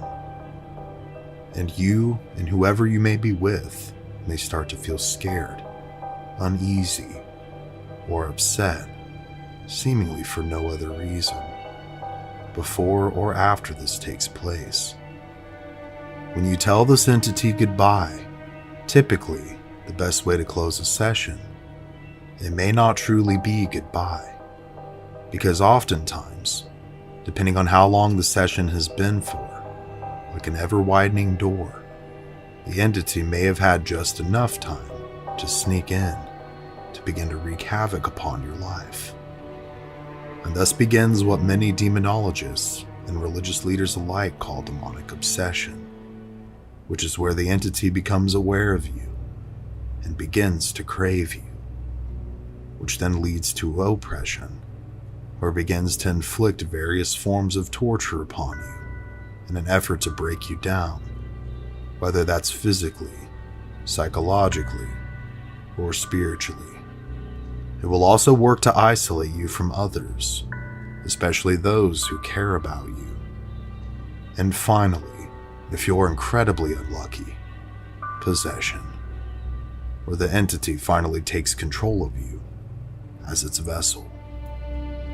All of which to me are absolutely terrifying in every imaginable way. Darren Evans to this day continues to research the Zozo phenomenon, having been involved in a number of paranormal investigations, shows, and various other public and private events, as well as radio shows and podcasts, many of which he goes into various degrees of details regarding his encounters, other people's encounters, and other various historical details. He also in 2016 compiled his year's worth of research and experiences into a book, also titled The Zozo Phenomena, which you can read and learn more about the entity and the topic as a whole if you're interested. I'll link it below. I also pulled a lot of this information from various interviews, which I'll also be linking below, as well as an older website he runs that doesn't seem to have been updated in a while, but supplied me with much information to get the story as cohesive as I possibly could. I also sourced the photos of the apparitions from this site, some of which were taken by Evans himself over the years. So does this demon or ancient force truly exist? Is it some kind of elder god, a pre-Christian deity or being, or a manifestation of occult or Luciferian practices? Did Darren Evans just make it up? And did thousands of people find it interesting enough to make up their own stories and partake in a mass charade that has lasted years? All of these answers may never truly be known, but my opinion is this.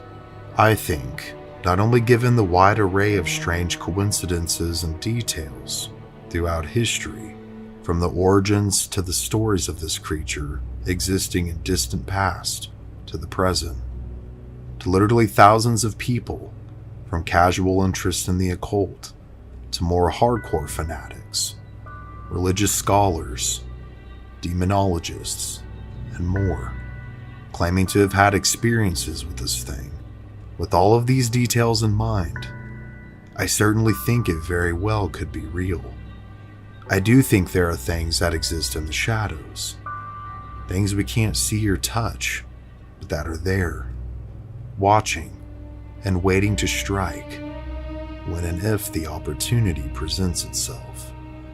So my advice to all of you, to avoid any possibility of opening a door that you can't close and inviting evil into your life, is this: don't mess with Ouija boards. These things are not toys, and whether you believe it or not, these entities do exist, and they believe in you. So keep away from them, because you might just let something in that won't want to leave, even if you say goodbye.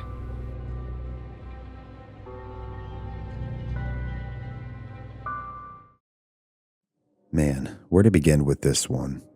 This may end up being a little bit out of order, but so be it.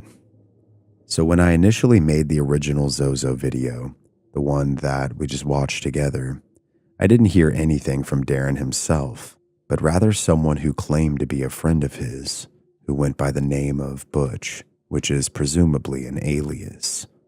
Butch said that he had known Darren for a long time, and that he was a stand-up guy. He provided me screenshots of proof and whatnot of their relationship, so I believed him. Among those screenshots, Darren had said that, yes, the majority of the original homes in which the activity had taken place in still stood, including the house that was featured on Ghost Adventures, and that it was and is still standing and is located in Oklahoma City. I think I might have referred to Oklahoma City as a small city, and perhaps compared to some metropolises like Los Angeles or something. Maybe it is, but for the most part, it's considered fairly large, particularly in the Midwest, so my apologies there. But to my knowledge, it is a rental property, or was, and is more than likely occupied at the moment. So with that being said, please don't ever harass or bother anyone who might live there. Who even knows if they're aware of its particular significance anyways. Butch had also said that himself, along with others, and especially Darren as well, were scared to even mention the name, and albeit that seems to vary from show to show or blog to blog. Of course, if one did indeed have these horrendously scary experiences dealing with this entity, then one would be terrified to even mention it due to its possible return, right? But it also made me think that what if this was all some kind of tulpa? A tulpa, for those unaware, is a thought form or mental entity created through enough focused thought and visualization. Its concept originates from Tibetan Buddhism and has since been popularized in modern Western contexts.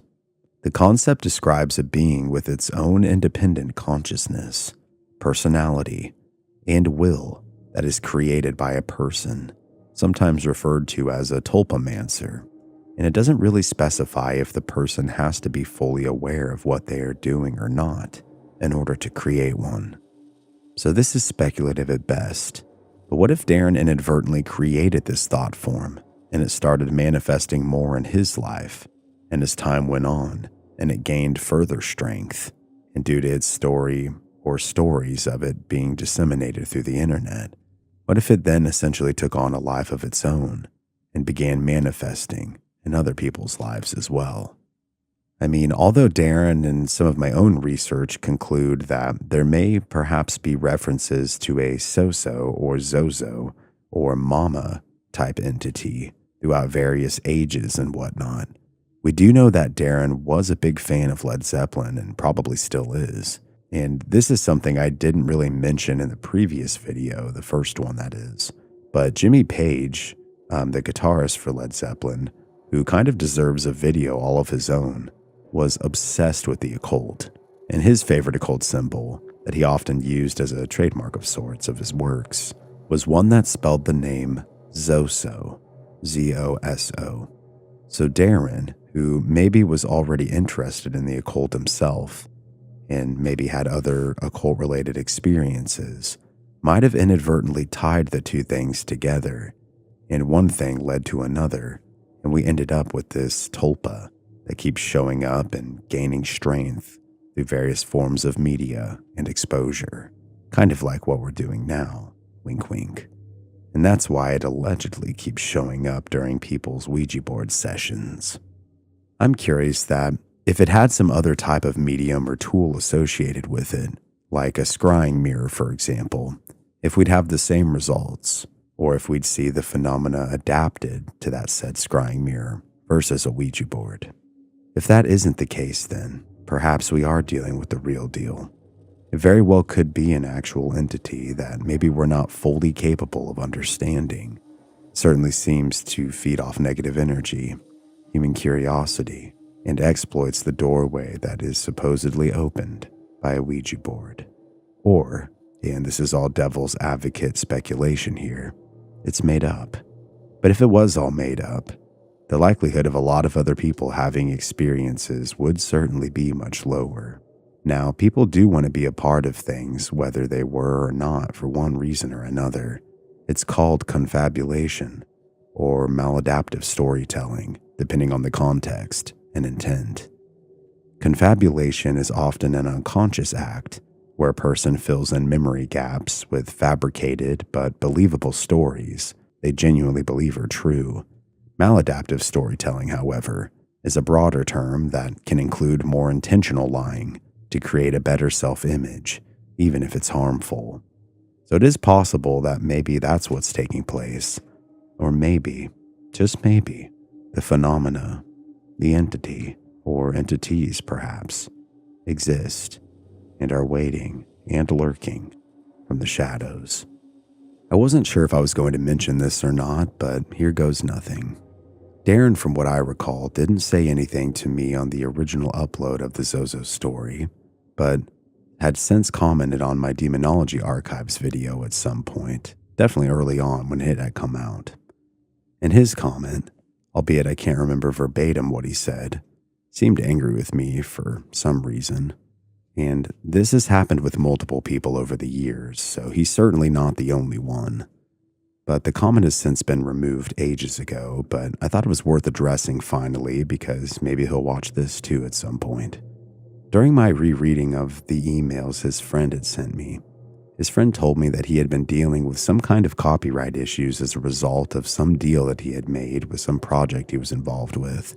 So if that's indeed the case, which honestly and understandably so, I'd be angry too. But that has nothing to do with me, bro.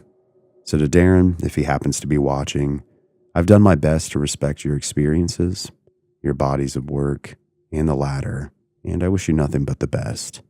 Whatever I did, which I'm not even sure what that was to upset you, it certainly was not done out of malice. With him as well as others, all information I provide, I get through a variety of sources. It's all publicly available knowledge.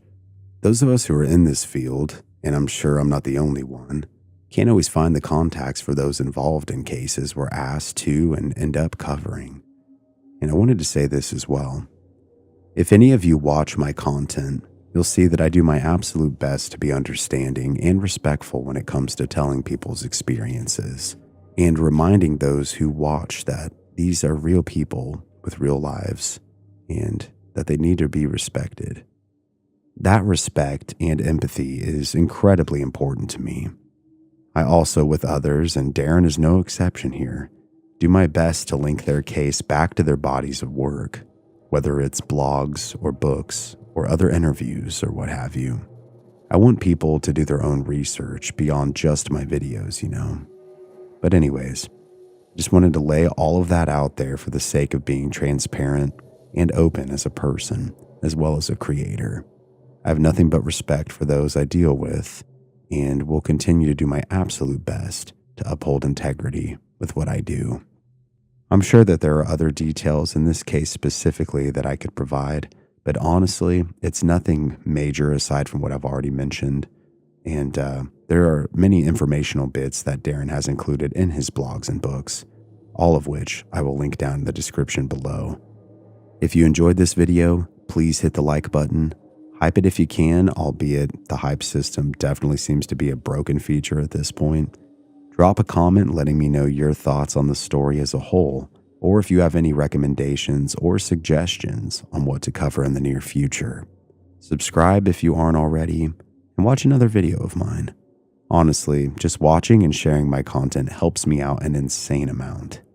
If you'd like to further support my work or the channel, you can pick up any of my 4 books, which are stories from the archives, or other merch from my official store at mysteryarchives.myshopify.com. You can also join my Patreon at patreon.com/mysteryarchives, where you can get my content ad-free if you select the 2nd tier or higher.